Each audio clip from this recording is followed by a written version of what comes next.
Tereza Freitas Bara, nasci em Juiz de Fora, Minas Gerais, sou mineira, em 5/11/63. Mineira engajada, que come doce de leite. Adoro um queijo. Um queijo, pão de queijo, cafezinho. Sim, adoro. Só para a gente saber, com quantos anos a senhora veio para Goiânia? Meu esposo me trouxe para Goiânia. Eu vim para cá em 93. 93. 93. A senhora está com que idade agora? 62. 62. 62. Vamos começar lá da sua infância. Aham. A pergunta que eu faço para todas as pessoas no início da entrevista.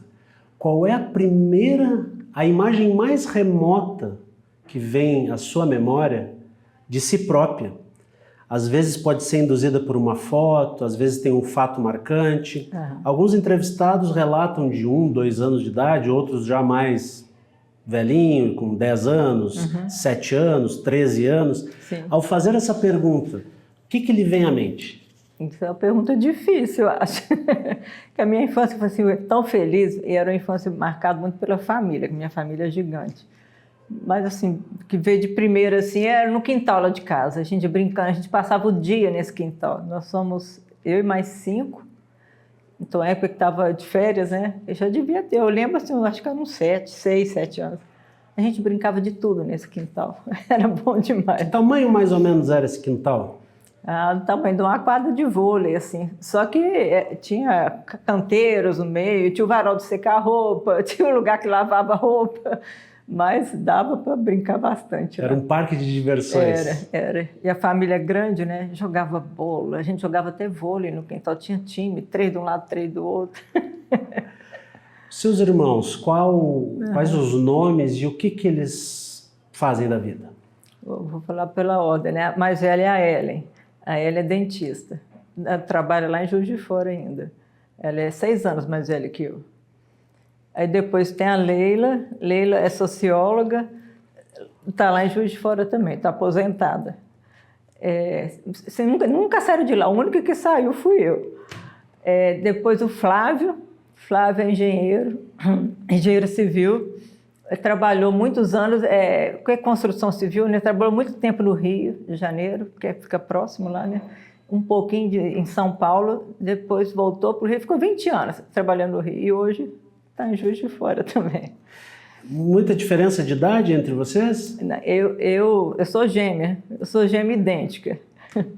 Minha irmã gêmea é professora na UFJF, aposentou também agora. Nós aposentamos quase que junto, ela foi uns 6 meses primeiro. E o meu irmão, o Flávio, é 1 ano e 3 meses, mais velho que nós duas. Então a mamãe conta, eu falei, nossa, eu achava que eu não ia dar conta com 3 bebês juntos, fazia uma madeira para uns, outros 2 choravam. Mas então nós 3 sempre somos próximos. As outras 2 já, uma 6 anos mais velha que a outra 5. Aí o Flávio um pouquinho. E tem a Temporona, que é 7 anos mais nova. Então, com essa proximidade, dava para jogar bola juntos, né, as brincadeiras? Dava. Até a Temporona jogou, começou a jogar cedo. E os seus pais? O que faziam os seus pais, o nome deles e onde que nasceram? Meu pai é Elias Gataz Bara, filho de sírios. Depois, se der, eu conto um pouquinho dessa história aí. Por favor. Mas ele nasceu em Juiz de Fora mesmo. E já é falecido, né? Minha mãe é do interior do estado do Rio de Janeiro, chama Miracema. Tem Miracema do Norte aqui, né? E é do estado do Rio. É próximo de Juiz de Fora, deve dar uns 200 quilômetros no máximo de Juiz de Fora. Mamãe formou em farmácia.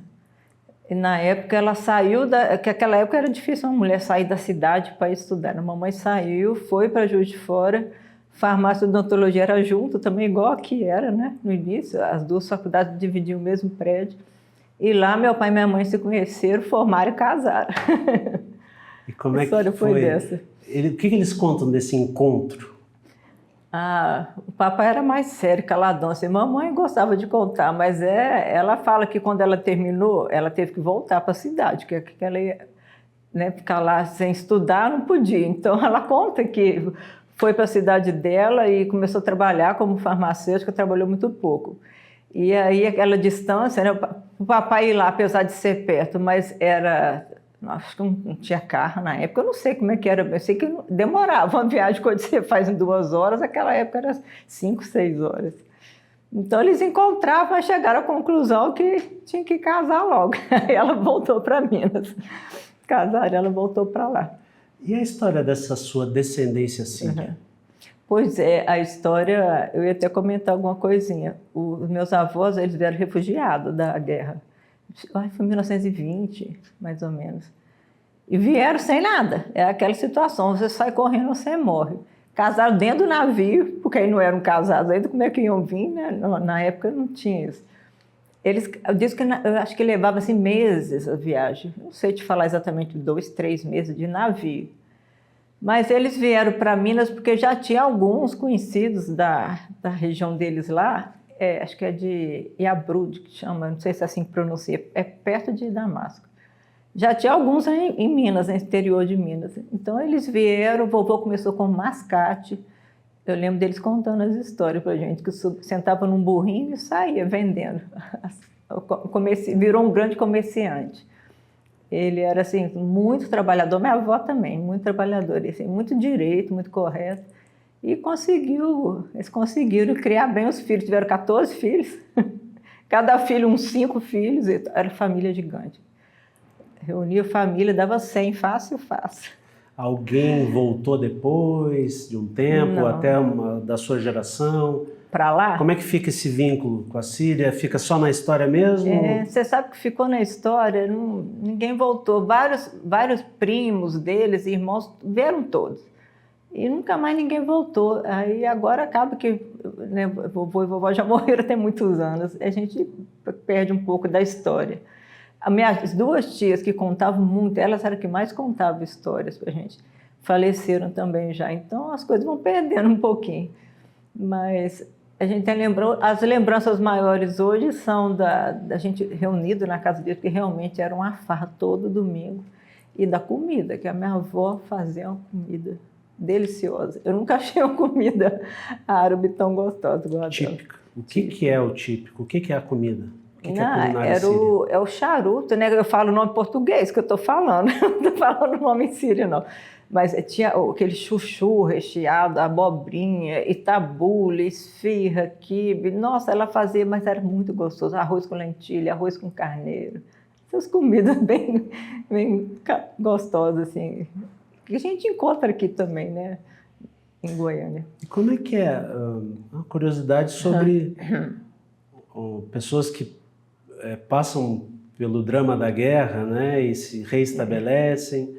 Tinha alguma sequela nisso? Como é que isso chegava engraçado. para vocês? Eles não falavam, não, mas eu sei que há pouco tempo, uns 5 anos para cá, que começaram a sair muito refugiados de novo do Líbano, da Síria. Eu sempre lembrava disso. Falei, não, gente, estão repetindo a história, né? Mas eu não lembro, assim, de... Eles não falavam, eles sempre foram muito, assim, de ser para frente, de te jogar para frente. As memórias que eles contavam eram muito poucas, mas como eu já sou uma das netas mais novas, porque a maioria dos meus primos assim, são mais velhos, o papai era um dos mais novos dos filhos. Então eu não sei te dar muito detalhe não, mas eu lembro que eles falavam muito assim de jogar sempre a gente para frente. Coragem, determinação, trabalho, tudo é difícil, mas consegue. Eles sempre davam esses conselhos, sabe? E muito carinhosos. Muito carinhoso. O vovô a gente ia tomar benção, eu sou da época que tomava benção. A gente chegava lá, ele ficava, tinha uma cadeirinha, aquelas cadeiras de vovô mesmo que encosta. Não, vem cá, dá um abraço. A hora que você abraçava para tomar benção, ele prendia seu pé, você não via ele prender. A gente ficava com o pé preso, aí era obrigada a ficar abraçada com ele. Eles eram muito carinhosos, meus pais também, muito carinhosos.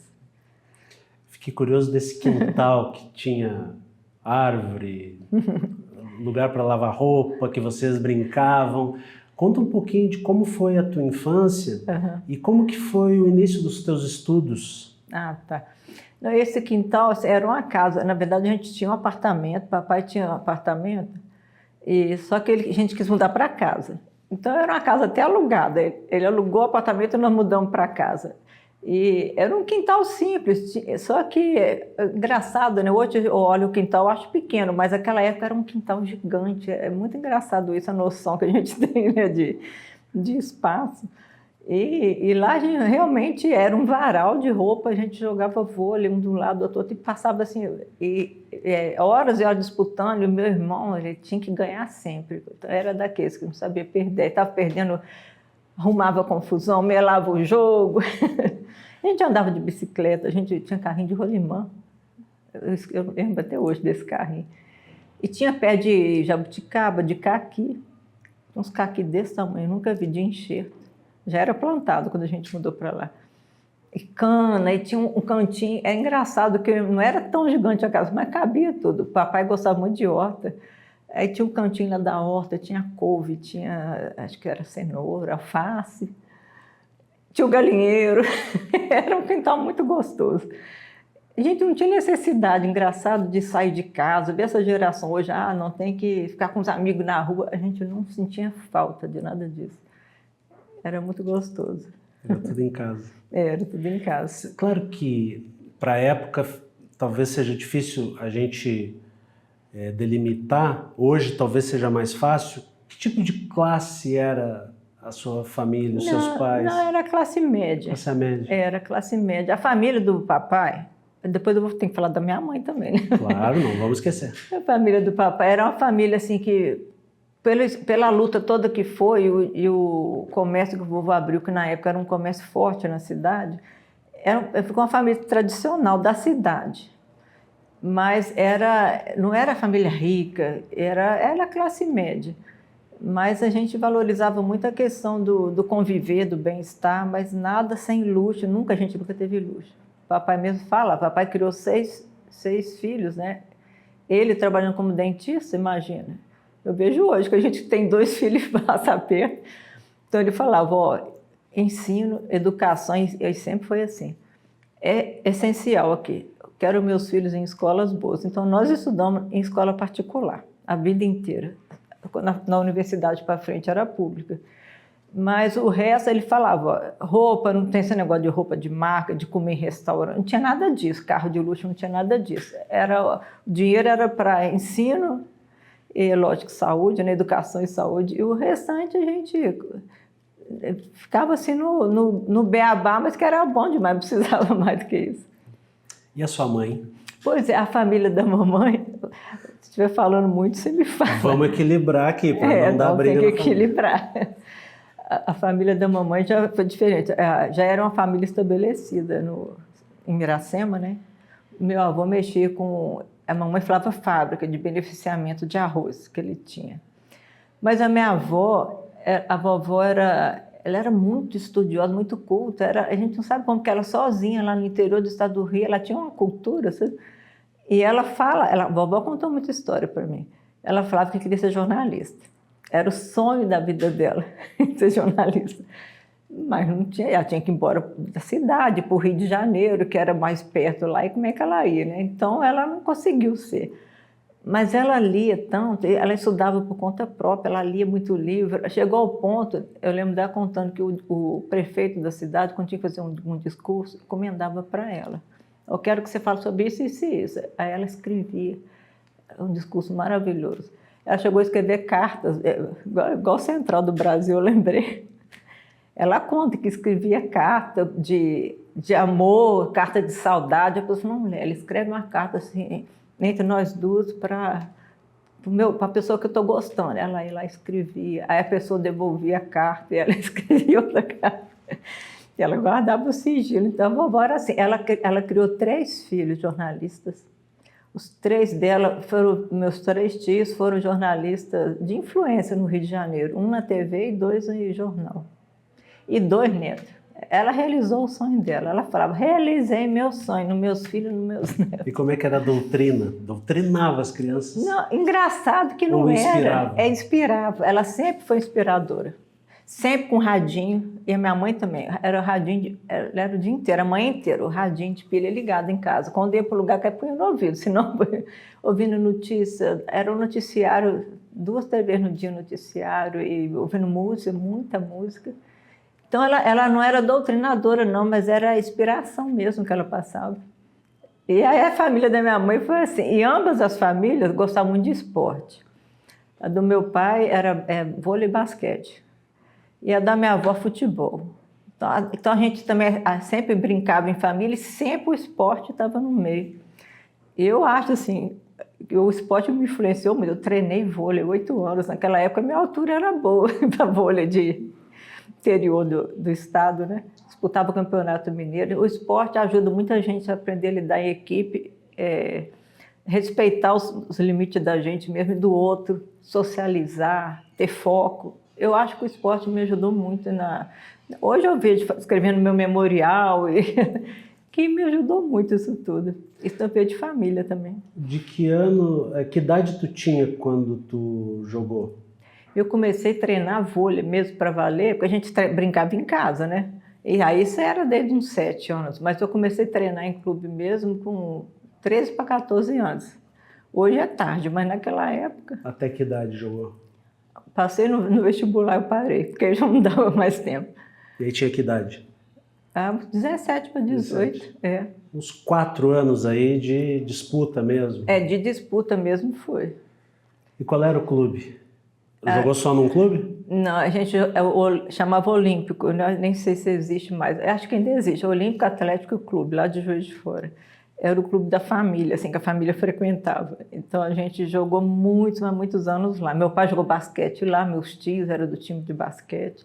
E depois nós fomos pro vôlei lá também. E tinha uma posição? Qual era a tua posição? Ou não tinha naquela época? Pois é. Hoje tem, né, posição. Não, naquela época já tinha. Eu comecei treinando como levantadora. Mas eu não gostava não, porque é muita responsabilidade. Tudo passa pela levantadora? Tudo passa. Se você estiver mal... Então, no final, eu já estava como oposta.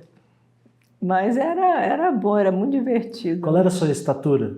1,63. Hoje eu nunca jogaria. 1,63? 1,63. É a estatura de levantadora, né? É de levantadora. Mas hoje nem levantadora, né?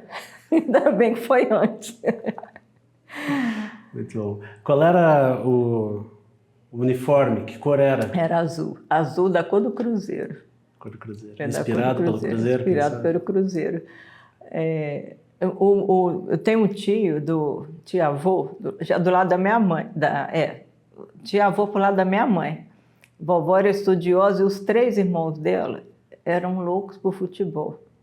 E não podia também. Naquela época falava que futebol era coisa de moleque, que não podia jogar.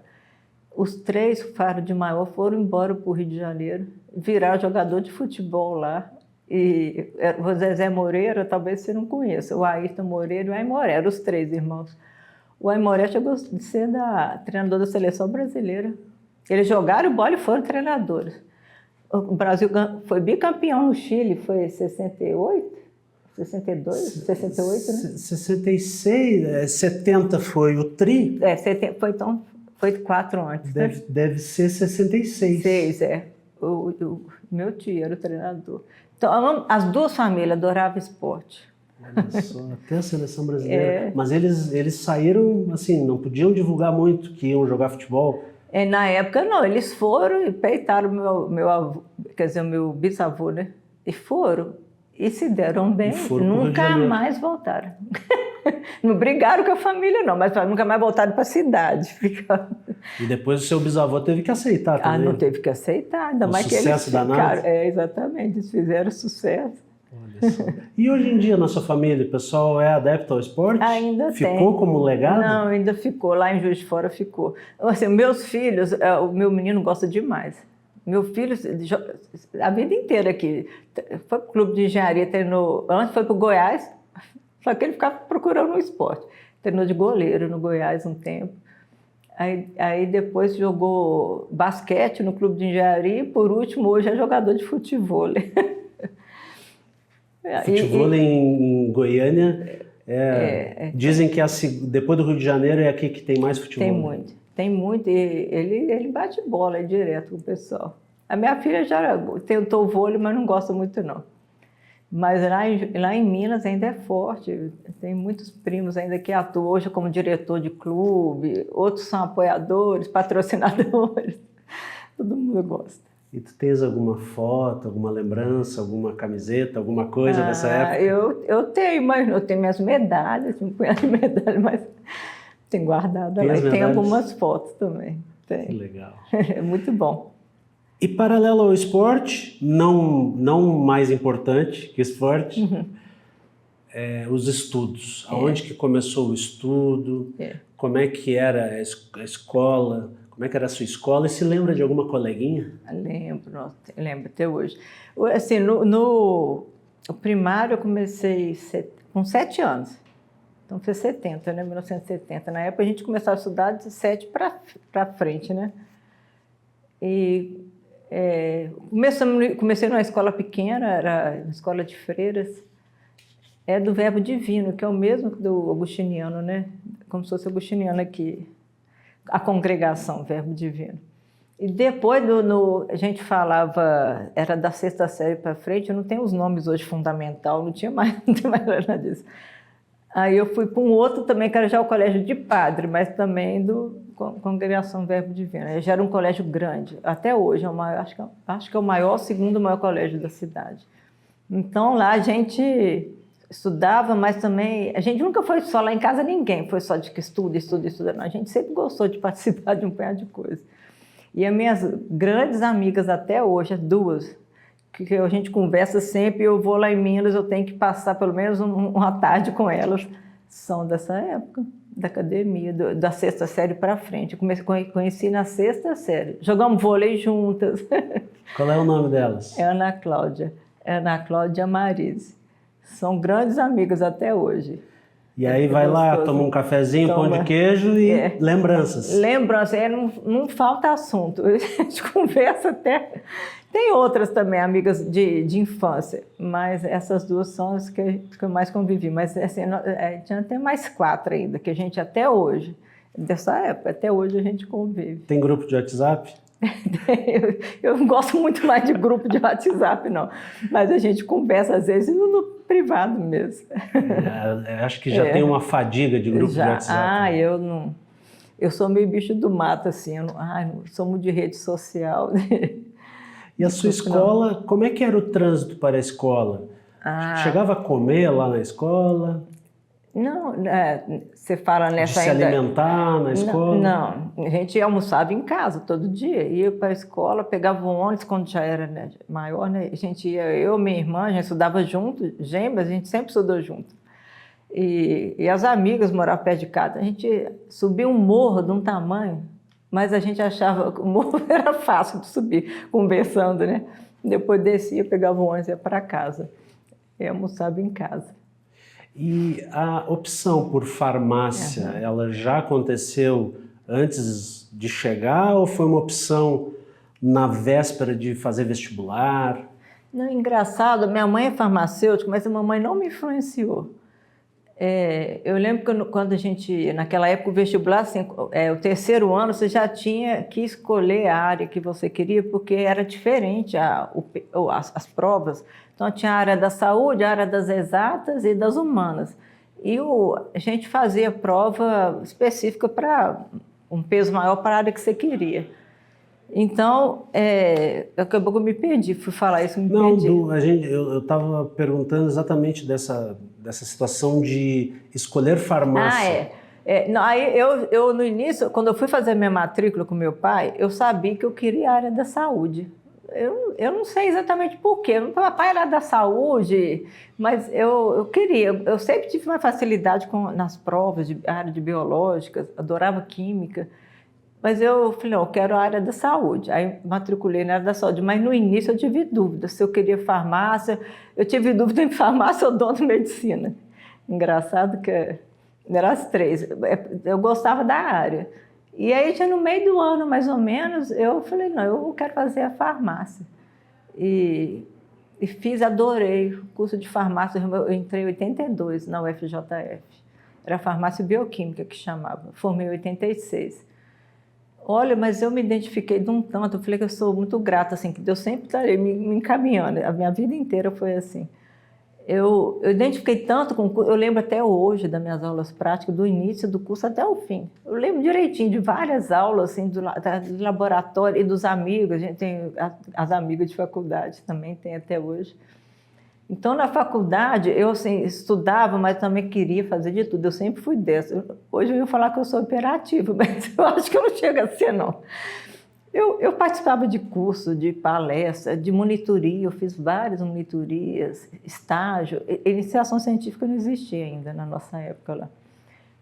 Fui do diretório acadêmico, participei do diretório acadêmico. Eu lembro de uma viagem que nós fizemos para o ENEF, o Encontro Nacional de Estudantes, em 85, lá em Florianópolis. Em Florianópolis. A gente ia de ônibus, feliz da vida. Lá tinha umas 20 horas de viagem, mas a gente não importava. Juventude, né? Depois foi um encontro em Brasília. Então, assim, eu participava de tudo. Eu lembro quando eu entrei, eu não sei se tinha 1 ano e meio, 2 anos que eu estava na faculdade, veio uma greve. E aí eu falei, gente, os colegas, esse negócio de greve é bagunçar. Eu falei, mas por que? Eu quero entender esse negócio de greve. E por conta própria, eu vi um chamado para uma assembleia de professores do sindicato lá. Aí eu fui, falei, eu vou lá entender esse negócio. Olha, daí em diante eu fui em várias assembleias, eu falei, não, eu tenho que fazer greve mesmo, porque as condições lá eram péssimas na época, uma recessão brava, né? 80. Então, assim, mas essas coisas, Pablo, eu vejo que essa participação extra sala de aula também me ajudou tanto na minha vida depois que a gente percebe, né? Como é que a gente aprende, vai tendo uma visão diferente, muito mais ampliada das coisas, né? É lógico que a gente sempre tem que aprender, mas minha época de faculdade foi assim, foi bem intensa, mas adorei, foi super feliz, estudei muito, passei muito aperto, mas o curso é puxado, o curso de farmácia é um curso puxado, mas eu me identifiquei mesmo, não, tenho certeza que eu fiz a escolha certa. Antes da gente entrar em algum detalhe da sua vida estudantil, queria lhe perguntar a respeito de ser gêmea. Como é que é esse negócio de ser gêmea? É bom, é ruim, é bom e ruim? Não, eu acho ótimo. Hoje em dia já me falaram que, eu não sei se é verdade, me falaram que gêmeos hoje eles separam nas escolas, eu não sei se isso é verdade, mas nós sempre fizemos tudo junto. Foi até na faculdade. A faculdade eu fiz farmácia, ela fez enfermagem. Aí que nós começamos a ter amizade diferente.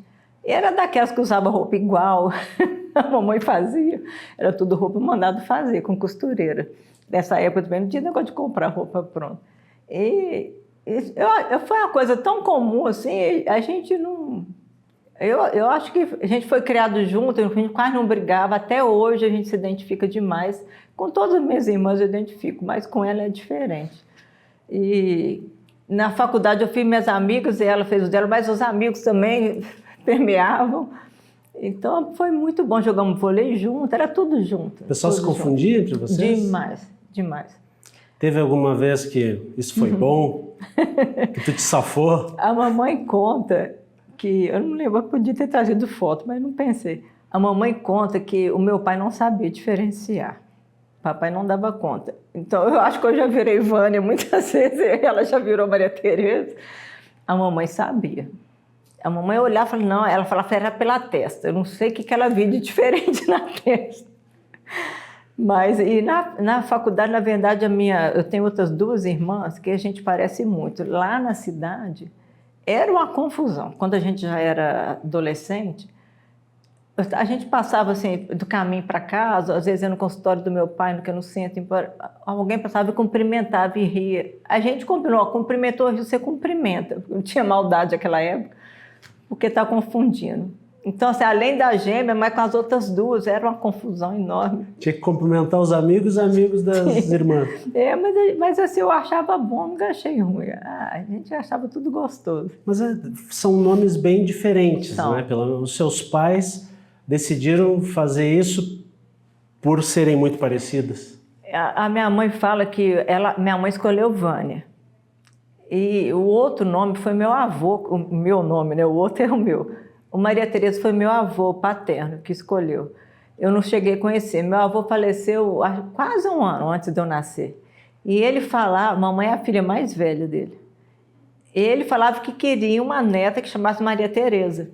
Então ela me pôs Maria Tereza por causa dele. E aí ficou Maria Tereza e Vânia, que não tinha nada a ver. Ela vai e coloca Vânia Maria. Mas tem o Maria.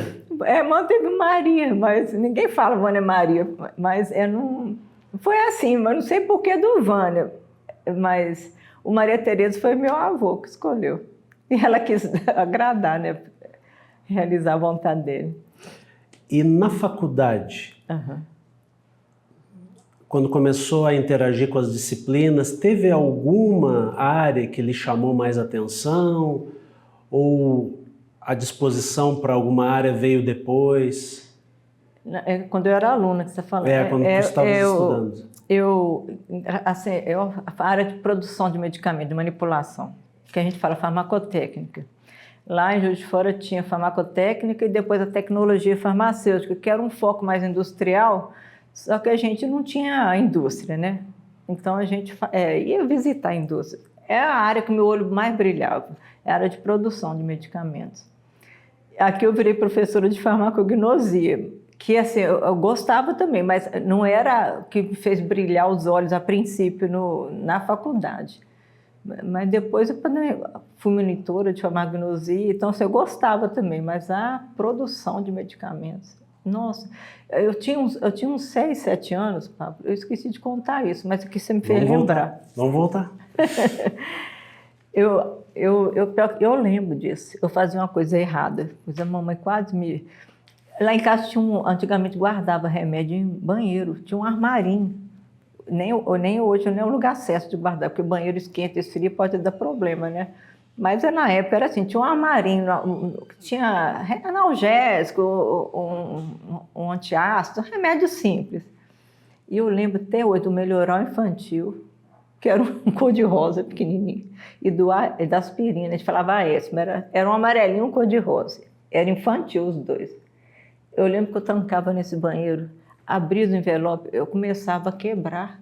Engraçado isso, eu sou cismada com isso. Eu quebrava um Melhoral, às vezes quando eu comia uma. Comia mesmo.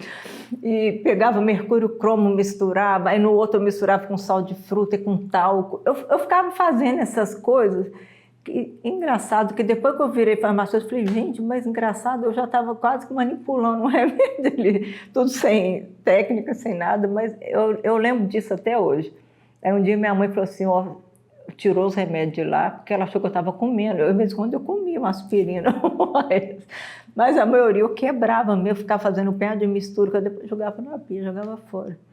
Aí eu via aquele negócio ferver, eu achava assim, ainda bem que nunca aconteceu nada de errado, bicarbonato, misturava, dava espuma. Então, não sei porquê, mas para mim foi já igual que vai ser farmacêutica.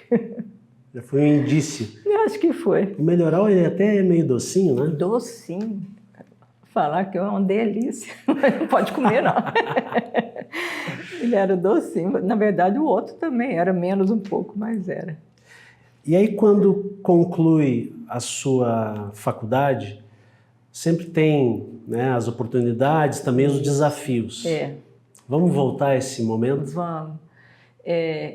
Eu lembro assim que eu formei, uns 3 meses depois, abriu um curso de Lato Sensu, especialização, lá da Federal Fluminense com a UFJF, lá em Juiz de Fora. Eu fiquei sabendo desse curso, estava no último dia de inscrição, eu falei, não, eu vou fazer. Eu gostava, eu adorava estudar, vou fazer esse curso. E me matriculei e fiz, depois de 1 ano e meio eu concluí. E nesse mesmo tempo que eu me matriculei no curso, eu tenho muita sorte, não é sorte, eu falo que é Deus de novo. Foi vários momentos da minha vida. Eu falei, gente, o que eu vou trabalhar? Vou começar a procurar emprego. Saiu um concurso para o estado de Minas. Farmacêutico bioquímico do estado. Era um mundo de vaga. Era para a região da Zona da Mata Mineira, que é lá onde Juiz de Fora é. Tinha vaga para tudo quanto era lugar. Eu fiz inscrição e passei. Assim, em 87 eu fui convocada. Isso eu fiz em 86, quando eu formei. Fevereiro de 87, me chamaram para começar a trabalhar 20 horas por dia, era meio período. O salário não era bom, mas eu namorava com os pais, né? Nossa, mas eu fiquei feliz da vida. E comecei a trabalhar, mas foi até engraçado isso. Comecei na empolgação danada. Fui lotada no laboratório do INAMPES, que é o SUS hoje em dia, né? Apesar de ser funcionário do Estado, mas estava à disposição do INAMPES, que o laboratório lá estava precisando de gente. E trabalhei 6 anos lá. Só que nos 3 primeiros anos, faz exame de fezes, urina, sangue, colhia sangue, mas assim, não estava batendo comigo, porque eu não aguentava ficar sempre a mesma coisa, sabe? Aí ia sair um colega de festa, deixa eu cobrir esse lugar. Eu ficava assim, querendo fazer coisas diferentes. E aí, com 3 anos de estado, umas amigas minhas da faculdade, foram 2 amigas, uma inclusive virou professora aqui na UFCB. Eu encontrei com elas e disse assim, Tereza, nós estamos em Viçosa, fazendo mestrado. Vai lá conhecer, o UFB tem uma estrutura enorme, a Federal de Viçosa. Ela estava fazendo mestrado em bioquímica, parece. Ela tinha um nome diferente, química, não sei de quê, mas era uma bioquímica. Vamos lá conhecer. Aí eu fui conhecer e falei, gente, eu quero fazer esse negócio também, eu quero mudar minha vida, eu não quero ficar fazendo exame de sangue, fezes, urina o resto da vida. Fui para um outro departamento que eu gostava muito, a área de microbiologia. Era microbiologia agrícola. E aí conversei, conheci alguns orientadores. Por coincidência, tinha uma veterana minha, de uns 2 anos antes de mim, da UFJF, trabalhava no laboratório, estava terminando o mestrado. Mas nem foi por causa dela que eu fui lá, não. E conversei com ela me deu umas dicas de pessoas para trabalhar, enfim. Fui embora para Viçosa fazer um mestrado. Depois minha vida deu essa direção. Foi a primeira vez que eu saí de Juiz de Fora. Viçosa e Juiz de Fora são 150 quilômetros, é bem pertinho. Mas eu trabalhava no estado e estava em Viçosa, então eu falei, como era só 20 horas, eu corri atrás, falei, não, eu vou dar um jeito nisso. Aí eu fui lá atrás eu tinha formado quando a gente forma, a UFJF tinha o laboratório escola, que é dentro da Faculdade de Medicina. E aí, quando eu terminei minha graduação, eles até falaram, não, Tereza, vem fazer, tinha residência naquela época em análise clínica. Eu falei, não quero ficar em hospital, não. Mas eu peguei e fui lá. Tudo tinha sido meus professores. Falei, vamos conversar, eu vou conversar lá no estado, deixa eu fazer minhas 20 horas aqui nos finais de semana, ou então plantão noturno, que aí eu faço meu mestrado em Viçosa, durante a semana, final de semana, sexta-feira à noite eu estou aqui. E deu certo. Mais uma vez, eu falo que tudo meu foi... Conversamos, fiquei assim, quase 4 anos nesse vai e volta. Quando eu já tinha 3 anos de estado e mais os 3 e pouquinho que eu fiquei em Viçosa. Então, eu ficava em Viçosa fazendo a pós-graduação e final de semana trabalhando. E aí como é que era? Entrava que horas? Entrava sufoco. Sexta ou sábado? Não, era um sufoco. Tinha dia que dependia da escala do hospital, sabe? Então, eles já me avisavam. Tinha dia que eu entrava sexta. Já teve várias vezes que eu tive que passar, dormir lá. Era plantão noturno. Mas tinha vezes não, que eu ficava sábado dia inteiro e domingo. E em casa, domingo voltava. E fazia, ainda bem que era só 20 horas, né? Mas foi cansativo. Mas não sobrava tempo para as outras coisas. Para mais nada, mais nada. Lá em Viçosa, eu já estava... O meu marido eu conheci lá. Depois, agora vai entrar ele no meio. Vamos contar essa história. Eu conheci ele em Viçosa. E nessa época que eu estava... Eu fiquei indo e voltando, vou só voltar aqui um pouquinho. E aí eu falei, não, gente, eu não quero mais... Eu defendi meu mestrado e eles me ofereceram uma bolsa de pesquisadora do CNPq para continuar em Viçosa. Ainda eu fiquei quase 4 anos em Viçosa. E aí, nesse final, eu falei, gente, eu não quero mais voltar para o laboratório de jeito nenhum, tem que arrumar outro emprego. E aí abriu um concurso de professor substituto na UFJF, em farmacognosia, que é a disciplina que eu dei aqui também, e que eu tinha sido monitora na graduação. Aí eu já tinha terminado o mestrado, naquela época era difícil alguém que tinha mestrado, passei. Aí fui embora de Viçosa, tomei gosto pela docência em Viçosa, porque lá a gente era obrigada a dar aula. Eu dei aula 1 ano e adorei esse professor. Falei, agora eu quero ser professora, por isso que eu fiz esse concurso. Aí, nisso que eu vim para Juiz de Fora, o Cleiton ainda estava em Viçosa, mas ele terminou o curso dele lá também e veio para Goiânia. Então, ficou 1 ano, eu lá e ele aqui, 1.300 quilômetros de distância. E aí, nós falamos, não, nós temos que dar um jeito, ou vai ou racha, então, ou fica junto ou separa, é muito longe. Então, no fim, isso foi em 92 já. 92, não, 93, início de 93. Eu vim conhecer Goiânia, eu não conhecia. E ele já estava trabalhando aqui. E aí eu trouxe uns currículos e espalhei, até em escola de segundo grau que falava na época, né, ensino fundamental hoje, fundamental e médio. Eu entreguei currículo, só posso dar aula de química, de biologia.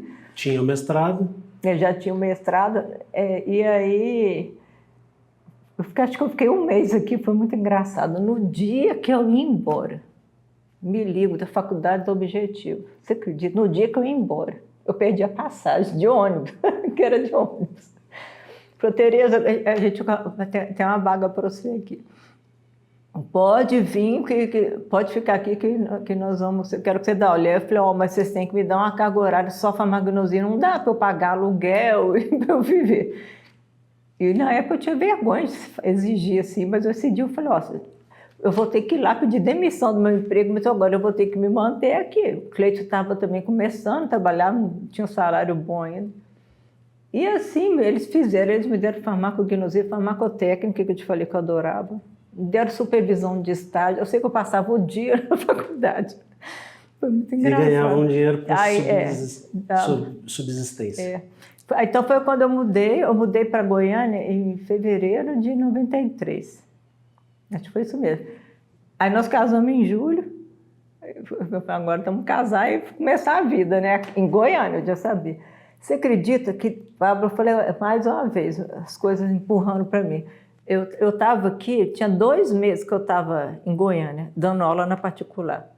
Abre o concurso aqui na Faculdade de Farmácia para substituto, para farmacognosia. Depois eu podia abrir qualquer área, abriu a que eu já dava aula. Eu falei, gente, como é que isso? Eu tenho que fazer. Aí vim, fiz, fui aprovada, dei aula acho que foi de abril, até dezembro, aí terminou o contrato. Mas aí comecei a conhecer a faculdade, e aí uns 4, 5 meses depois, acabou o contrato que eu fiquei na particular. E o Cleide já estava trabalhando aqui também. Uns 3 ou 4 meses, não chegou a 5 não, que eu tinha terminado o meu vínculo, saiu o concurso para permanente, quadro permanente da Faculdade de Farmácia da UFG, para farmacognosia. Eu falei, gente, eu só tenho a agradecer. É lógico que teve concorrência, mas naquela época não exigia o mestrado, mas eu era a única que tinha, então você já sai um pouco na frente. Também, tinham muitos candidatos? No primeiro que eu fiz, só teve eu, de substituta, mas nesse segundo éramos 4. Uma depois virou professora da UEG, as outras eu não sei. Mas assim, eu tinha tudo, eu tinha as aulas todas prontas, sabe? E é uma época que você está lendo muito, você está bem atualizado. Nossa, então assim que eu entrei aqui na universidade. Experiência. Tive experiência. Tudo que uma banca quer é isso, né? Professora já pronto. Já pronto. Então, o que eu falo, as coisas foram caminhando para dar certo para mim. Então, qual foi o ano do ingresso aqui? 94, abril de 94. Eu entrei para a Faculdade de Farmácia. Trabalhei aqui 26 anos. Antes do Tetra. Foi. Mas, e aí eu falei, não, agora o nosso destino é aqui, agora eu fico quieta. Achei ruim, eu senti muito falta da minha família, senti demais da conta. No início não, mas vai dando uns 6, 7 meses, eu senti muita falta da família. Aí eu sempre que tinha férias eu ia para lá. Mas para eles virem já era mais difícil. E também assim, é mais fácil um ir do que 5, 6, 7 virem, né? E da sua trajetória aqui, então, de 94 até a sua aposentadoria? Sim. Que foi quando? 2019. Foi 2019. Foi. Desse período, teria como decifrar fases? Tem a fase inicial. Será que a gente teria como destrinchar, assim, acho que eu consigo. Fases? Eu acho que eu consigo. Vamos tentar. Vamos experienciar isso. Porque aqui é engraçado, mas assim, a minha vida aqui na UFG inteira, na Faculdade de Farmácia, e depois na UFG, foi sempre assim, um pé de coisa ao mesmo tempo acontecendo. Hoje eu falo, gente, como é que você deu conta de fazer tanta coisa ao mesmo tempo? E eu queria fazer bem feito. Então, quando eu entrei na UFG, eu comecei dando aula. Então, eu entrei em 94, né? Eu vou te falar de 94 a 97, os 4 primeiros anos. Era muita aula na graduação. Naquela época era anual o curso de farmácia. E eu assumi sozinha a disciplina. A faculdade de farmácia tinha departamento naquela época. Eram 2 departamentos. O Tecnologia Farmacêutica, que a gente fala DTF, que era o que eu fazia parte, era da área de produção de medicamentos e tal. E o de análises clínicas, que era até, na época, uma área mais forte do que a área de farmácia. Isso no Brasil inteiro. Os cursos de farmácia tiveram essa vertente muito forte das análises clínicas. E do alimentos também, análise de alimentos. Então, quando eu entrei aqui, o DTF tinha 4 professores na ativa, assim, aqui na faculdade dando aula. Não era aqui, era lá, né, no prédio de lá. Dos 4, eu nunca esqueci isso, 3 estavam em aposentadoria. Que parece que as universidades federais ficaram muitos anos sem abrir concurso. Foram muitos anos, veio a ditadura, depois da ditadura a recessão econômica. Não tinha concurso. Alguns davam aula, parece que como convidados. Então, 4, 3 estavam aposentando, aí tinha uma que estava assumindo a chefia do departamento. E os outros 5 tinham acabado de fazer concurso antes de mim. A Eliana Martins, o Edemilson, a Valéria de Oliveira, daqui a pouco eu lembro os outros, porque tinha, do outro departamento também tinha os novos. Era uma turma enorme, renovou a faculdade de farmácia imensamente, os 2 departamentos. E aí, só que esses 5 foram antes de mim, o concurso deles saiu antes, eles tinham saído para mestrado, que a faculdade investiu pesado no mestrado, que também teve um programa de PADCT, de incentivo à pós-graduação estrito sensu. Então, na verdade, tinha eu e a outra, éramos 2. Então, eu peguei a disciplina sozinha, dando muita aula, e eu lembro que, assim, como eu tinha ficado 4 anos quase em Viçosa fazendo pesquisa, eu fiquei apaixonada por pesquisa. Eu falava, gente, mas eu não posso ficar sem fazer pesquisa, como é que eu vou fazer pesquisa?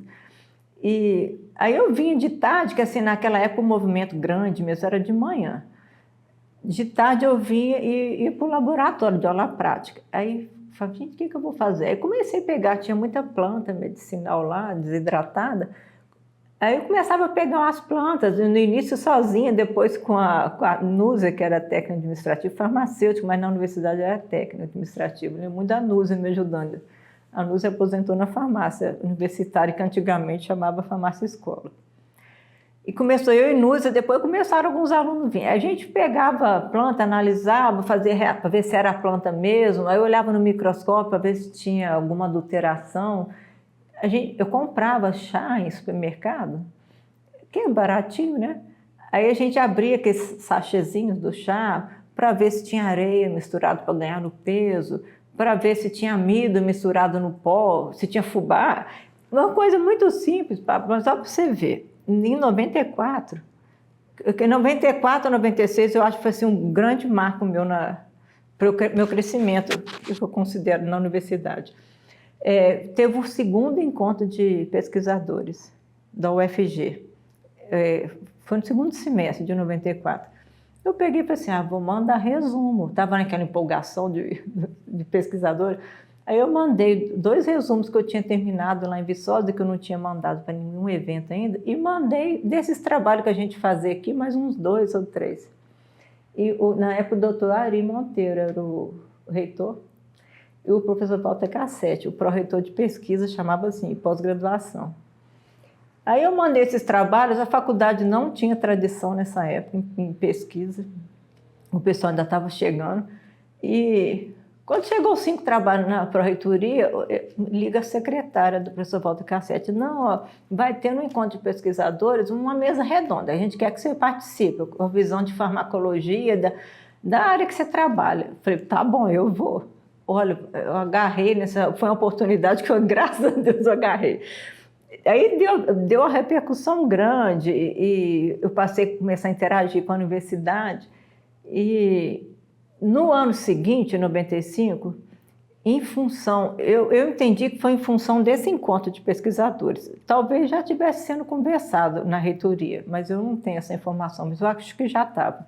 Surgiu um projeto, chama PRIP, não sei se você já ouviu falar. Não. É um projeto institucional da UFG. A UFG inteira, dentro de um projeto, era de pesquisa e extensão. É Programa Regional Integrado de Pesquisa e Extensão. Então, a reitoria contratou 2 professores visitantes brilhantes, uma visão, aqueles 8, o doutor Almiro Blumenscheid e o professor Rui Caldas. Nossa, aqueles 2 ali, até hoje eu tenho eles como referência.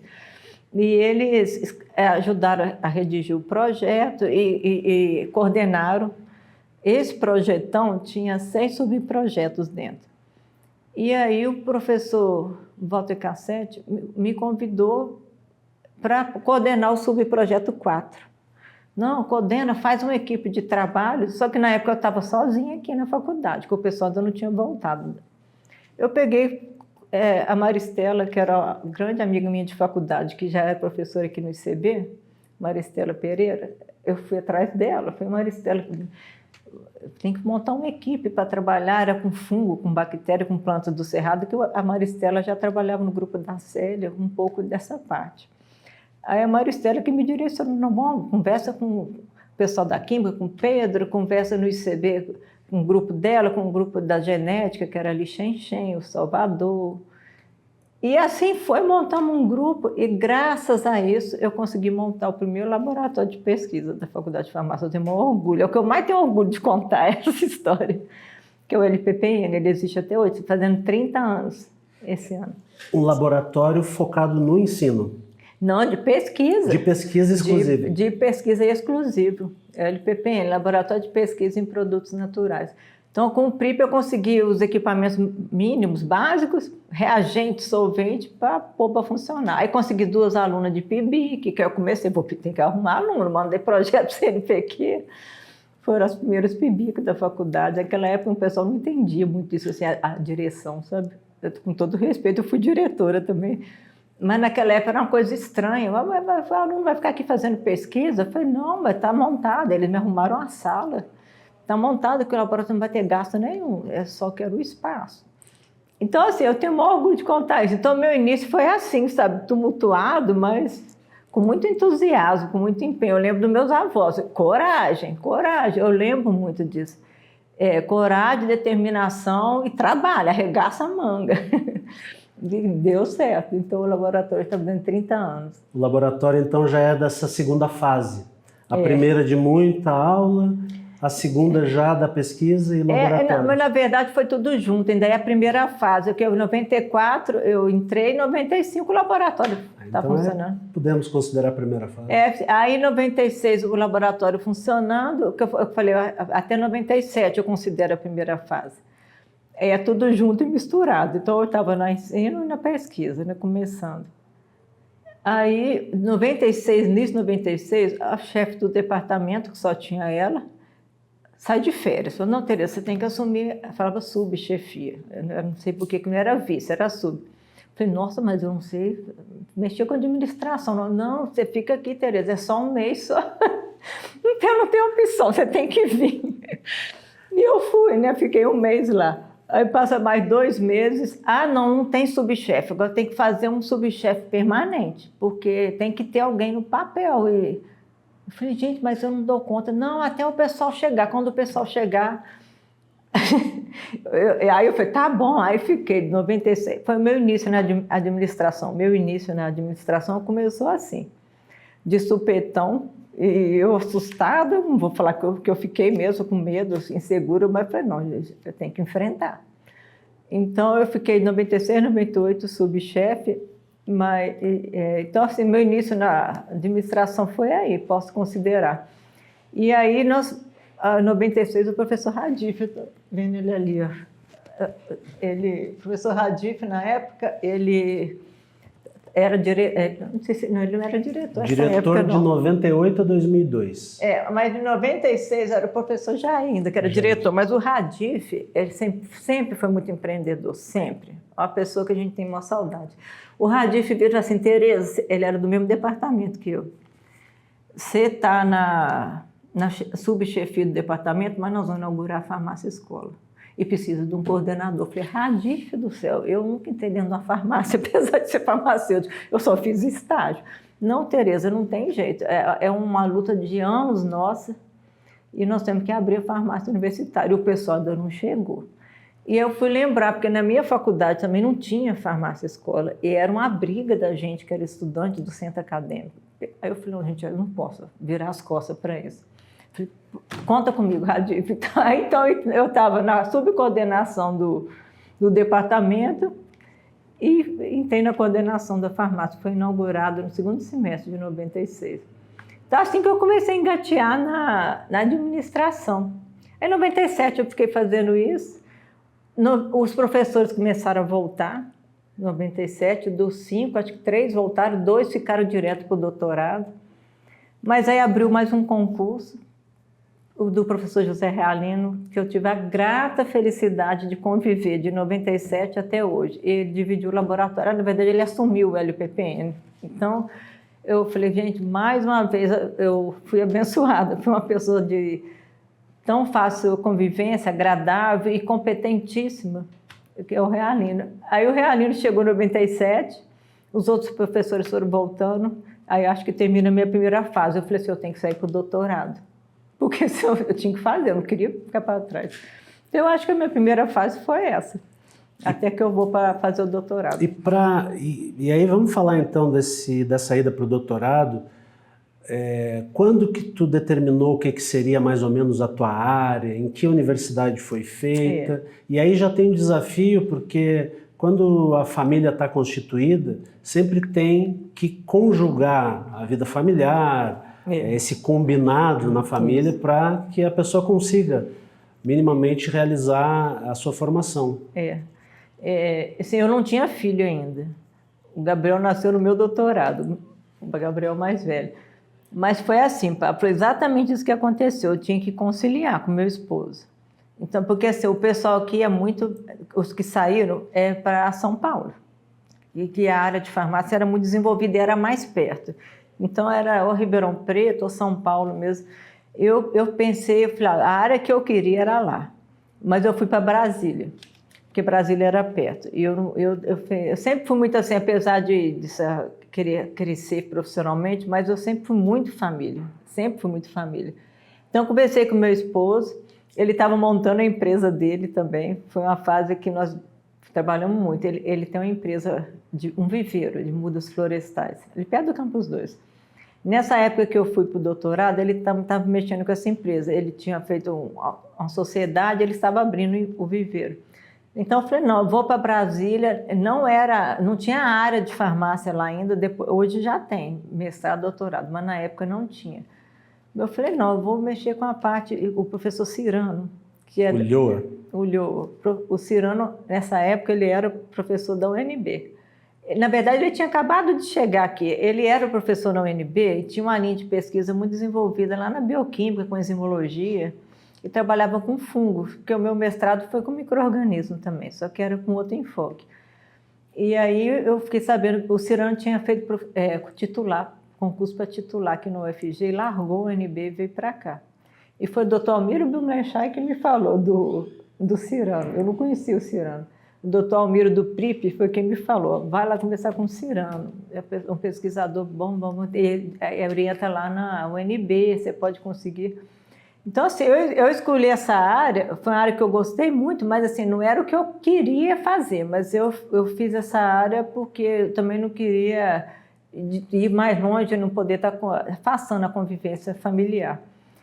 Mas foi uma área muito boa, trabalhei com controle biológico com ele, que era a linha de pesquisa dele, e uma parte nos 2 últimos anos, a parte laboratorial mesmo, eu terminei aqui no ICB, porque aí o Cirano já tinha vindo para cá, tinha um laboratório montado, não, Tereza, vem terminar aqui. Então, eu fiz o início lá, crédito, e a parte laboratorial terminei aqui. Mas chegou a morar em Brasília?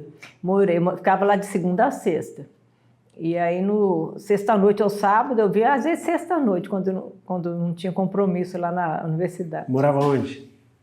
Eu morava perto da UNB, eu ia a pé, porque eu não queria ficar dirigindo. era um pensionato, mas na verdade de umas irmãs de caridade. Eu esqueci até o nome, era um colégio, Espírito Santo, eu sei que chama. E esse colégio tinha uma parte, a casa das irmãs, e elas alugavam quartos. Então foi a Maristela do ICB que me contou. Maristela estava alugando um quarto lá. Ela também estava fazendo doutorado na UNB. E ainda teve isso também, além do doutor Almiro falar, tinha a Maristela, tinha outras pessoas, a Rosália, do ICB, elas todas faziam doutorado lá. Aí eu aluguei um quarto nesse pensionato lá também. Aí ficava lá, e o tempo que eu fiquei em Brasília, eu fiquei lá. E voltava e ia de ônibus? Às vezes eu ia de carro, mas às vezes de ônibus. Aí na época a gente via assim. Mas e por que não gostava de andar de carro lá? Eu ficava com medo daquelas tesourinhas lá. Eu com o negócio de direção, de confusão, eu ficava com medo de me perder. Naquela época não tinha GPS, eu ia estar sozinha. E Brasília é muito diferente de Goiânia. É muito diferente. No trânsito. É muito diferente. Hoje eu já dirigi em Brasília depois disso, mas com GPS. Aí eu vou, mas naquela época eu via que elas falavam tesourinha, que chama, né? Eu ficava tontinha com aquele negócio. Aí às vezes eu ia de carro, às vezes eu ia de ônibus. E aí, terminando aqui a análise dos seus dados no ICB, junto com o professor Cirano, estava tudo encaminhado, então, para fazer a conclusão da sua tese. Quando que aconteceu isso? Eu defendi em 2002. Eu fiquei 98, 9, 2000, 2001, lá, envolvida no ensino. Em 2002 eu defendi, porque aí eu tive a licença maternidade, prorrogou um pouco. E aí teve que parir a tese e o filho? O filho, os dois juntos.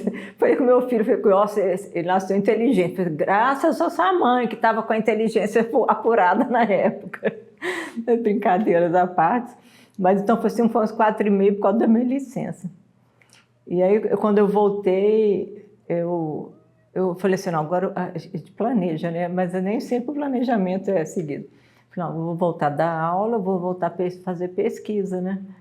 Aí, quando eu assumi aqui, eu lembro, era o professor Jair, que era o diretor.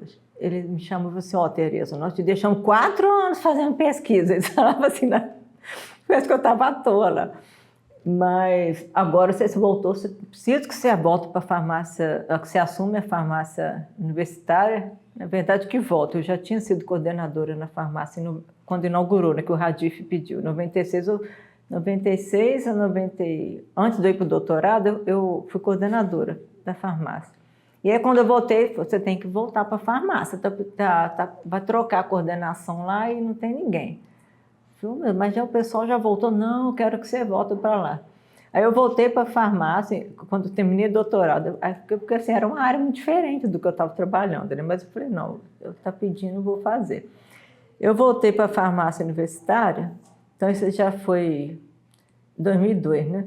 2002, se quiser que eu fale uma outra fase, mas para falar assim, até 2002 a 2009.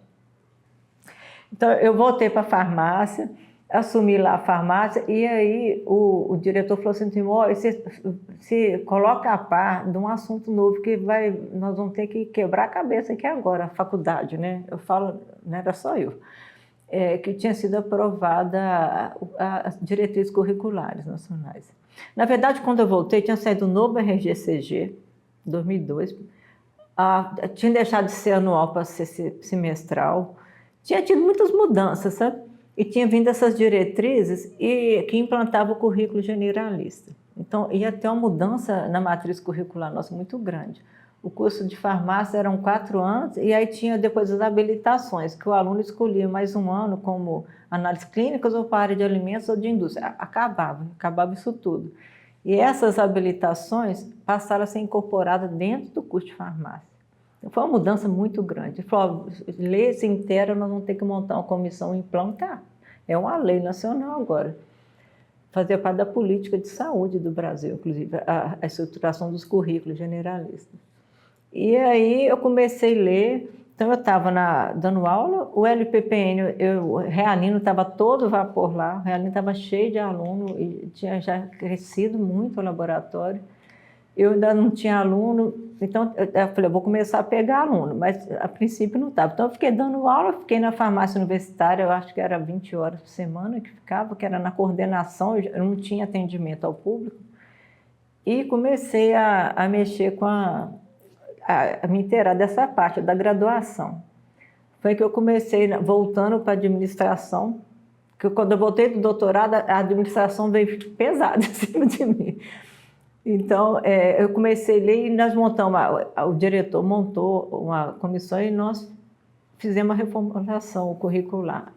A nova matriz curricular, que foi uma mudança muito grande. Começou em 2004, me parece. E a gente tinha, nossa, eu não gosto de lembrar, era aula demais, porque era da matriz velha e da matriz nova, os alunos que já estavam avançados tinham que terminar na velha, e os novos entravam com a estrutura totalmente diferente. É um sufoco. Você sabe o que é, né? Em 2004 foi implantada essa nova matriz, e aí ela funcionou por 12 anos. Depois que ela já estava funcionando, eu lembro que aí vem a autoavaliação, né? E também, nacionalmente, começaram as avaliações dos conselhos de falhas que tinham ficado nas DCNs iniciais. Então, eu falo assim, de 2004 implantou, daí até 2008, 2009, eu fiquei muito envolvida na graduação, nessas avaliações, autoavaliações de deficiência e comissão de ensino. E eu fui indo muito para o lado da administração na graduação. Mas, em paralelo, eu estava dando aula, estava na parte da graduação. Aí a Mariângela era coordenadora de pós-graduação, ela estava saindo. Aqui não tinha mestrado ainda, tinha muitos cursos lá de ciência, era bem desenvolvido aqui. E aí o professor já falou, Tereza, você vai ter que dar uma mão lá também, porque o pessoal já fez rodízio, agora está na sua vez. Aí eu assumo em 2004 a comissão de coordenadora das atividades de pesquisa e pós-graduação. Mas era tudo bem organizado, tinha a servidora técnica-administrativa ótima, então eu achava que era mais tranquilo. Mas aí vem em paralelo um grupo de professores que estavam voltando do doutorado de implantar um mestrado, a gente não tinha. Tinha muito lato sensu, mas ainda não tinha pós-graduação, não tinha. Programa estrito. Não tinha estrito sensu. Parece que quando eu estava, parece não, tenho certeza, eu não participei. Quando eu estava afastada para o doutorado, teve uma tentativa ou duas de criar um programa em ciências farmacêuticas, mas aí não deu certo. Ele falou, não, vamos agora juntar o grupo de novo e tentar pela terceira vez. E aí, em 2004, nós submetemos ao PCN, foi aprovado, o PPGCF, que acho que está fazendo 20 anos, né? Começou a funcionar em 2005, então 20 anos agora. Então, assim, sempre foi assim, Pablo, não adiantava falar, eu vou planejar, eu vou ficar nisso. Quando eu vi, eu estava envolvida em parte de coisa. E era sempre corrido, era muito sufoco. Então, implantou o mestrado, aí eu não fiquei na coordenação, eu entrei para orientar. Em 2006 eu comecei a orientar no mestrado, mas já eu comecei com pouco aluno, aí comecei a voltar meus alunos, e PIBIC, que eu já tinha, né? E aí, deixa eu ver, aí veio então a pós-graduação, o currículo, né, da graduação e aula. Aí, até 2008, eu estava muito envolvida nas comissões de avaliação do currículo. E 2010, que já seria outra fase, né? Mas vem a portaria que cria o NDE, então como eu já era da comissão de ensino, eu passei para o NDE e fiquei 8 anos no NDE.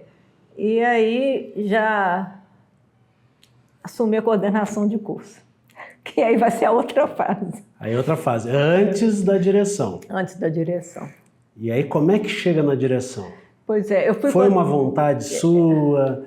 Foram os fatos que levaram a senhora a ser diretora? Exatamente, foram os fatos que me levaram. Quando eu entrei, que eu nunca pensei em ser vice-diretora, coordenadora e diretora, não, eu não pensei. Tem pessoas que, né, já têm essa projeção. Eu gostava de pesquisa, adorava fazer pesquisa e orientar alunos. Eu sempre tive um contato muito bom com os alunos, assim, eu tinha afinidade com os meninos. Mas foi me levando, acho que é porque eu fiquei de 2004, Não, quer dizer, vai 2003, que eu voltei do doutorado e comecei a trabalhar na matriz curricular. De 2003 a 2010, eu fiquei muito envolvida com a graduação. Escrevi o primeiro projeto pedagógico do curso foi em 2003, em cima das DCNs, né?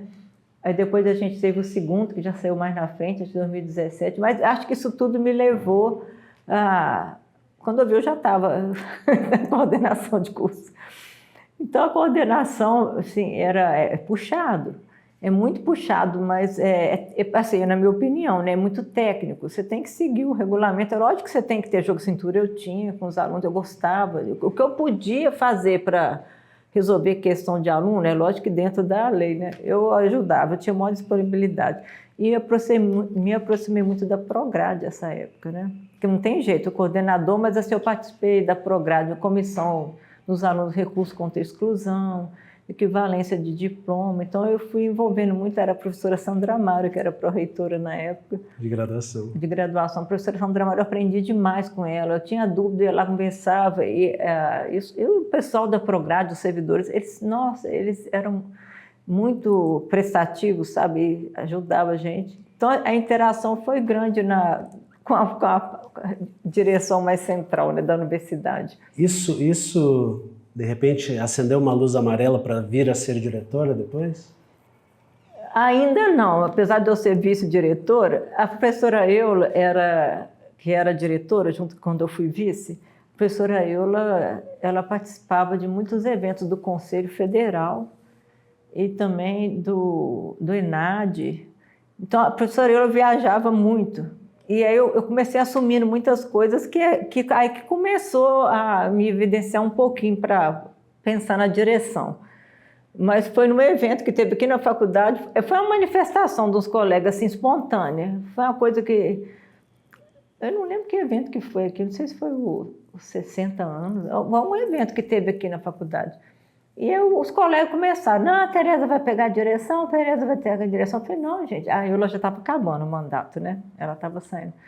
Então, foi a influência do PPGCF, tinha uma turma grande também. Não, Tereza, você agora não tem como você recuar, não, você tem que ir. Foram os colegas e os alunos, você acredita? Que me impulsionaram. Não, Tereza, você tem que ir, você não tem como voltar. E aí teve eleição, teve disputa? Teve. Não, nós somos chapa única. Chapa única. Então, a sua direção foi a senhora e quem era vice? A Thelma. A Thelma era vice. A Thelma, A gente tem uma que afinidade muito veio grande. Veio a ser diretora. Lembrando que na sua época, a coordenação de curso era a vice-direção, o que hoje não é mais. Hoje não é mais, hoje mudou. Aí a Thelma assumiu a vice-direção. Mas na época da direção... Eu acho que a direção, cada dia é um assunto diferente que surge. É engraçado, porque é bem diferente da coordenação, né? Porque a coordenação é pesado. Eu acho que o curso de farmácia deve ter uns 400 e tantos alunos. E você tem que estar ali, de matrícula, de análise, você fica quase doido. Né? Mas é muito... eu acho mais fácil do que direção, porque direção, cada dia, é um assunto diferente que você não está pensando e surge. Mas, assim, foi um grande aprendizado. Aí eu começo a participar do consumo e de outras decisões da universidade, né? Eu lembro na época do HC lá, da IBSER, meu Deus, eram as reuniões tensas para danar, e a gente participava e tinha que posicionar. Então, foi um aprendizado enorme, foi um aprendizado muito grande, mas valeu a pena. Mas assim que surgiu. Quais são os grandes desafios, assim, a postura de professora, coordenadora de pós, coordenadora de curso e direção tem que ser diferente? Qual é o que ficou desse aprendizado da senhora? Responsabilidades são diferentes, né, para cada cargo que você assume. Mas eu não sou uma pessoa legalista, mas assim, eu sigo as normas. Então, o que não está dentro da norma, eu acho que a gente tem que ter bom senso. Tinha vezes que eu falava, não posso responder agora, eu tenho que pensar. Ter bom senso, pensar nas possibilidades. Sempre aprendi assim, não fala não de cabeça cheia, não responde nada de cabeça cheia, o que você não sabe corre atrás. Então, assim, são diferentes as funções, as responsabilidades, mas a gente tem sempre aquele direcionamento que você não pode sair, né, dele. mas acho que a dificuldade de um para o outro é maior, vai aumentando a responsabilidade e a dificuldade, eu acho. E aí, quando entregou o cargo? Aí, 2018, até eu estava te falando da Copa dos Alunos. Quando eu fui diretora, os meninos me procuravam muito, porque eu tinha ficado só na coordenação 4 anos, nas comissões de ensino mais uns 4, então eu tinha proximidade grande com os meninos. Eu disse, não, professora, vamos melhorar a estrutura do centro acadêmico. Era essa salinha aqui, se eu não me engano. Era aqui, Pablo. Está vendo isso aqui? Aqui tinha uma parede. Aqui, atualmente, é a sala de reuniões, mas eram 2 salas antes. Eram 2 salas. O centro acadêmico ficava de cá e a bateria da Atlética ficava de cá. Não, era o contrário. Era muito apertadinho. Eu falei, não, gente, realmente, coitado desses meninos. E aí nós ampliamos, ali era um arquivo. Aqui ao lado. Aqui ao lado, era um arquivo. Aí nós falamos, não, vamos transferir esse arquivo. Não, Tereza, o prédio é novo, nós mudamos para cá em 2014. E isso daí era 2014, 15 que os meninos vieram aqui. Nós acabamos de mudar o prédio, está novinho. Eu falei, não, mas como é que faz os meninos ficar num lugar desse? Aí conseguimos fazer as mudanças, aí climatizamos ali para eles, colocamos sofá, fizemos uma copinha com geladeira, micro-ondas. Então, a empresa Júnior, precisa de um lugar. Uma turma de alunos, foi muito legal isso. Era a segunda vez que os alunos tentavam criar uma empresa Júnior. A primeira vez ainda era lá no outro prédio, a gente nem estava aqui ainda. Acho que era a Cléber, era a diretora na época. A hora que eu achei que ia dar certo, alguns alunos me conversaram, não sei por que parou tudo e não foi para frente. Aí, quando essa turminha, eu acho que a empresa Júnior foi 2015 ou 2016, eu não lembro bem, que foi implantada aqui. Quando eles procuraram, eu falei, não, gente, agora tem que dar uma... Os meninos fizeram tudo que precisava, só falta de um espaço. Precisava de um espaço, de um telefone fixo, era muito engraçado. E eles olhavam, eu lembro da Natália falando que a calçada tinha que ter aquela sinalização para deficiente. Aí ela levou eles ali na calçada da rua, falou, tem aqui a calçada. Eles batalhavam muito. Aí eu falei, não. Aí, lá no subsolo, aqui o prédio era novo, esse é um prédio excelente, é alto, né? Mas fizeram muitos sanitários. Todos os andares, você pode andar para você ver, cada andar tem 4, 5 sanitários. Acessível e não acessível. Aí tinha um sanitário lá embaixo que não via quase ninguém usando. Só um professor que tinha sala ali embaixo que usava. E a empresa Júnior sem lugar. Aí eu fui com os meninos lá e falei, gente, você acha que esses lugares aqui, se eu reformar, dá para vocês começarem? Dá, professora. E assim foi feito. Conseguimos, o senhor Mival falou, professora, ele me chama de professora até hoje, eu sei que a senhora não vai gastar dinheiro quase nenhum aqui, porque ainda tinha que ter dinheiro, né? Tira essa pedra aqui de mármore, tem uma pedra que eu guardei lá em cima, que sobrou não sei de quê, faço aqui uma divisão assim, foi assim que foi feita a reforma, a custos pequenos, sabe? Então, assim, é o que eu te falo, as coisas iam acontecendo, eu não ficava planejando, mas acontecia, eu queria resolver. E tive muita ajuda de muita gente, é lógico, né? Ninguém faz nada sozinho, não. Fiz amigos demais aqui dentro, até hoje eu venho aqui, se deixar eu fico aqui conversando o dia inteiro. Mas aí foi assim. A sua gestão, então, acaba em 2018. 2018. E em 2019 aposenta. Um ano depois eu aposentei. Tem que se preparar para aposentar? Foi assim, apesar de eu tinha esse pique todo, mas eu estava começando a sentir cansada. Não adianta, tem uma hora, é engraçado, tem uma hora que chega, você fica de apertar o botão, sair. E quando eu fui para a coordenação, eu só voltar um pouquinho, porque eu vi que eu não estava dando mais conta. Aí eu afastei da extensão, que eu não estava conseguindo, eu afastei da extensão. E da pós-graduação, eu comecei a diminuir minhas orientações. Até esqueci de falar, mas quando eu assumi a coordenação de curso, foi 2010, foram 4 anos. Em 2012, saiu uma bolsa, eu consegui uma bolsa de pesquisa do CNPq, DTI. Eu estava com a produção científica muito alta. E aí, eu fiquei com essa bolsa por 8 anos, que ela foi renovada, era 4 e 4. A segunda renovação foram meus 2 últimos alunos de pós-graduação, que participavam do projeto. É um projeto muito bonito com a Embrapa, Arroz e Feijão. controle de fungos lá do feijão, doenças no feijão com plantas medicinais. O Edemilson trabalhava nessa época e eu comecei a trabalhar também. Então, 2012 a 18, não, a 20, 2012 a 2020. Eu fui saindo da pós-graduação também, era assim, fisicamente, e a cabeça já não estava cansando. E a pesquisa para graduação, você tem que estar muito atualizado. Todo dia você tem que estar lendo. E eu já não estava tendo tempo. A administração estava exigindo muito de mim. Então, quando eu entro na direção, eu já estava sem extensão, já estava só finalizando os alunos de mestrado em defesa e tinha começado uma orientação, orientei muito pouco, doutorado. Mas eu já vi que estava puxado. Então, eu já fui parando. E fiquei na administração e dando pouquíssimas aulas. Eu diminuí muito a aula na graduação também, mas não parei de dar, lógico. Então, quando eu entro na direção, era esse perfil que eu já estava, aquela intensidade de coisa que eu fazia, estava na parte administrativa, praticamente dando poucas aulas. E aí, quando, em 2018, eu saí da direção, eu já senti que eu estava muito longe de voltar para a pós-graduação, porque eu tinha que me atualizar. Eu daria conta, mas assim, vai batendo um cansaço e você fala, não, estou achando que está na hora de eu parar. E aí tinha um curso, era aqui na frente, onde é o museu, acho que hoje já não é mais aqui, eu não sei se é professores que chama, mudou o nome e tudo.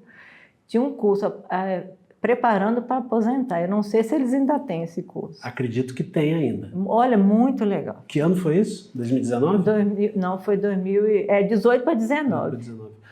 A sua banca de titular, quando é que foi, do memorial? Foi 19. 19. Foi início de 19. Ia ser 18. Aí era caro trazer banca, tinha que trazer gente de fora. E tinha uma professora que fez junto comigo, mesmo com a mesma banca. E ela não conseguiu terminar o memorial dela. Eu tinha até terminado o meu, mas eu fiquei esperando quase 6 meses. Mas eu falei, não vou criar caso com isso. Então, ficou no início de 2019. E esse curso de preparando para aposentar é muito bom. Eles falam isso, que você tem que planejar antes. Acho que foi a primeira vez na minha vida que eu consegui planejar antes. De arrumar coisa para fazer, para você não ficar isolado, sozinho, e né, você começar a se isolar, é ruim demais, né? Então, eles falam, arruma alguma coisa para fazer. Eu comecei um curso de conversação de inglês. Falei, não, eu sempre gostei de estudar. Falei, a princípio eu vou fazer esse curso. Até chamei a Valéria, que era uma professora que tinha acabado de aposentar. A gente fez junto esse curso. Vem a pandemia. E com a pandemia, as bancas abriu a possibilidade de bancas remotas. Né? Mas na sua época, pelo visto, tinha que ser presencial. Não, ainda foi presencial. Por isso que vocês conjugaram dois professores com a mesma banca. A dela foi de manhã, a minha defesa foi à tarde. Então, assim, eu me preparei. Só que o que eu preparei, a pandemia veio, o curso que a gente está fazendo acabou. Não teve o curso, na época foi aquele início, aquela loucura, né? Mas depois da pandemia, eu falo assim, Pablo, aposentar... assim, a vida no início é estranha, é muito estranho, porque você acorda sem pressa. Você almoça o horário que você quiser e sem celular ligado. Você quer viajar, eu quero ir lá para Minas ver minha família, eu ia. Assim, você vai adquirindo uma liberdade. Às vezes algumas pessoas, muita gente tem medo de aposentar, né? Mas você vai adquirindo uma liberdade sagrada, na minha opinião. Você passa a fazer coisas no horário que você quer, tem a família, você convive muito mais com a sua família. Meus filhos no início falavam, nossa, tá estranho você aqui dentro de casa essa hora de tarde. Eu lembro direitinho do Gabriel e a Júlia falando, que coisa estranha você aqui dentro de casa, não vai sair não? Eu falei, não vou sair não. Então hoje, o que eu faço depois da pandemia? São coisas simples, mas que me trazem felicidade. Eu vou para o Pilates, eu vou para a academia, estou cuidando da minha saúde. Eu fico muito no ADUF. ADUF, assim, hoje é o lugar que eu mais vou. Faço curso de bordado, faço curso de inglês, curso de espanhol. Cada dia eles lançam uma coisa. Lá tem cinema. O pessoal da aposentadoria, lá na Crates, a Nancy, elas são assim, brilhantes. Eu não viajei com elas ainda, mas elas programam viagem. É o Grupo Travessia? Tem o Grupo Travessia, que eu faço parte do coral. Eu comecei a cantar. Ontem teve apresentação ou ensaio? Teve ensaio. Nós temos uma apresentação sexta-feira que vem, no Encoros, é Encontro de Coros. Hoje, dia 28 de agosto, é que essa entrevista vai ser divulgada em dezembro. Pois é, então, é no Basileu, França. Então, nós cantamos em Goiás. Olha, a vida, você adquire outra rotina, mas é um ganho, A aposentadoria é um ganho na vida da gente. Acaba o estresse, acaba a correria e você passa a fazer coisas simples. Tocar piano, estou aprendendo sonho de infância. Meu dedo é meio duro, mas eu estou dando conta já. Olha, que legal. Já leio partitura, já toco. Então, assim, a aposentadoria para mim não foi sofrida. A decisão de aposentar é um pouco difícil. É lógico que é difícil. Eu fiquei, meu Deus, vou, não vou. Na verdade, quando eu aposentei, eu já tinha 2 anos, que eu já poderia ter aposentado, mas eu não estava preparada. E também, assim, eu tinha que acabar sair a direção, né? Mas eu podia ter saído da direção e aposentado. Eu falei, não, vou tentar ir ficando. Mas aí, realmente, assim, o gás da gente vai acabando. Aposentou em 2019? 2019. Que mês, mais ou menos? Julho, meio do ano. Em março de 2020 vem a pandemia, o é. afastamento social. É. E aí tinha algumas coisas planejadas que a pandemia... Tive que parar de fazer, melou. Aí melou, morei 6 meses na chácara, porque naquela época não tinha vacina, todo mundo desesperado. Fui eu, meu esposo e os filhos para a chácara, ficamos lá em Campestre de Goiás, ficamos lá quase 6 meses. Aí depois que eu já teve vacina, nós voltamos. Certo. Então, assim, foi desse jeito. Se a gente pudesse fazer agora aqui uma simulação de diálogo entre a senhora lá, pequenininha, lá no alpendre na sua casa, com seus irmãos, jogando vôlei, aquela menina de lá, um diálogo com a senhora hoje. Que tipo de mensagem a senhora poderia mandar para aquela criança, se pudesse voltar atrás, né, para o curso da vida, e vice-versa também? Aquela menina lhe enviaria alguma mensagem agora? Para a sequência da sua vida? Não, da minha infância que eu trago é para os meus filhos, de tentar uma infância, eles já estão adultos hoje, mas é uma infância feliz e muito família. É lógico que tem que ter os amigos, é lógico, mas assim, só amigo também não, a família tem que estar sempre junto. Então, e os meus meninos cresceram assim, de Natal em família, porque as épocas a gente ia, né? Então, a mensagem assim, da criança é que valeu toda a educação que eu tive, tanto em casa quanto na escola, e a vivência da vida, tudo influenciou no que eu consegui. Para mim, eu vejo isso que influenciou. E da pessoa de hoje para lá é isso, que valorize mais a infância com coisas simples. A infância hoje, eu acho que a minha infância foi muito melhor, porque... Hoje em dia, infelizmente, né, a formatização, a internet, esses meninos ficam o dia inteiro lá. Às vezes não saem de casa, ficam jogando online. Eu acho isso tudo... Antes era bem melhor. Professora, o que significa a UFG para a senhora? Nossa, eu tenho uma gratidão enorme pelo UFG. Profissionalmente, eu estava até, quando eu escrevi meu memorial, eu comentei isso. Eu vivi várias situações dentro do UFG que me fez crescer muito como ser humano. Eu sou muito grato ao UFG. Eu conheci coisas aqui, situações, passei por situações boas e às vezes difíceis, mas que me fez crescer muito como ser humano. E eu tenho um orgulho de falar que eu sou da UFG. Infelizmente, Pablo, muitas escolas privadas de Goiânia hoje, eu já bati boca em 2 delas, grandes escolas. Naquela fase que é a política, que enquanto o país é anterior um pouco, e que está querendo vir agora, de acabar com o ensino público, né, gratuito, e vai difamando a universidade. Então, chegou ao ponto de amigas da minha filha falar assim, eu não vou fazer vestibular na UFG, porque eu não sei como é que ela... Eu falei, mas ou é o melhor lugar que existe, as federais são os melhores lugares, a UFG eu conheço a estrutura, a infraestrutura, a qualificação dos professores, ver aqui a faculdade de farmácia, a quantidade de laboratório que tem. Então, eu tenho um orgulho de falar que eu sou da UFG e alguém que fale o contrário perto de mim, que aí eu não sou de brigar, não. Mas nessa hora o meu sangue ferve, porque falar uma mentira, né, dessa.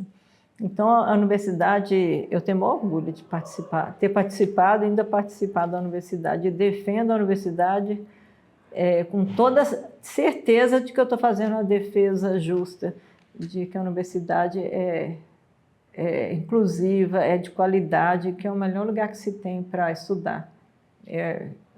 O meu filho formou aqui na UFG. O irmão fez o quê? Fez engenharia de produção. E super feliz na profissão, né? Ele é da terceira turma, eu acho, da UFG, da engenharia de produção. E a menina, até a Júlia também, né? A Júlia é mais novinha. Ela está tentando a medicina ainda, não conseguiu, não. Está fazendo vestibular. Agora não é vestibular, né? Não é só mais pelo Enem. Voltou, graças a Deus, voltou o vestibular próprio. Eu já soltei foguete lá em casa, quando eu soube disso. E ela vai fazer? Vai prestar? Vai. Ela está fazendo intensivo para o UFG, já no colégio dela, porque os cursinhos, o terceiro ano não sabiam, né, que já ia ter, e agora tem um pouco de diferença, né, do Enem para o vestibular do UFG, tem uns assuntos um pouco diferentes, então eles estão no intensivão. Eu falei, vai todo dia à tarde, estuda de manhã e de tarde, vai para o intensivo. Se Deus quiser, ela vai passar para cá. Vamos ver.